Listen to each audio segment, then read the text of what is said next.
नमस्कार दोस्तों।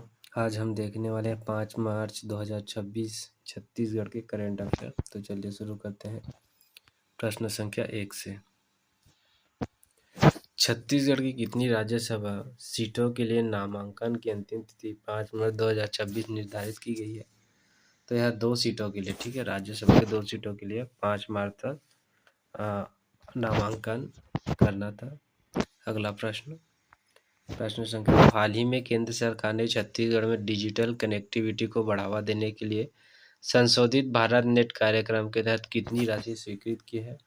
तो 3,942 करोड़ स्वीकृति मिली है। प्रश्न संख्या 3। छत्तीसगढ़ बजट 2026-27 संकल्प बजट में मुख्यमंत्री त्वरित सड़क कनेक्टिविटी योजना के लिए कितने करोड़ रुपए का प्रावधान किया गया है? तो यह है आपका 200 करोड़ रुपए का।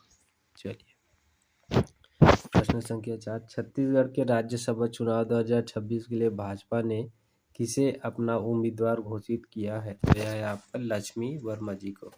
ठीक है, राज्यसभा के चुनाव 2026 के लिए भाजपा द्वारा चुनित गई हैं लक्ष्मी वर्मा जी। चलिए अगला प्रश्न संख्या 5।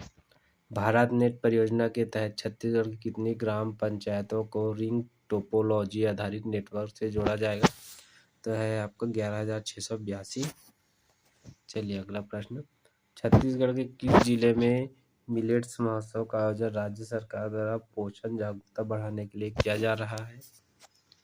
तो यह है आपका कांकेर। अगला प्रश्न संख्या 7। हालिया बजट घोषणा के अनुसार छत्तीसगढ़ के किस क्षेत्र में नया इंडस्ट्रियल हब विकसित करने के लिए 500 एकड़ भूमि आरक्षित की गई है? तो नवा रायपुर में। ठीक है, अगला प्रश्न। छत्तीसगढ़ की महतारी वंदन योजना के तहत मार्च 2026 की किस्त के रूप में कुल कितनी राशि महिलाओं के खातों में अंतरित की जा रही है? तो यह है आपका 700 करोड़ रुपए। ठीक है, अगला प्रश्न संख्या 9। मिशन शक्ति के प्रभावी क्रियान्वयन के लिए छत्तीसगढ़ को राष्ट्रीय स्तर पर कौन सा स्थान प्राप्त हुआ है? तो तृतीय स्थान प्राप्त हुआ है। अगला प्रश्न संख्या 10।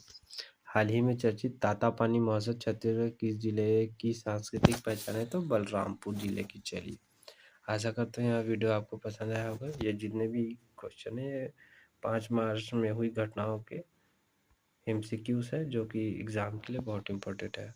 आशा करता हूँ आपको वीडियो पसंद आया होगा। Thanks for watching.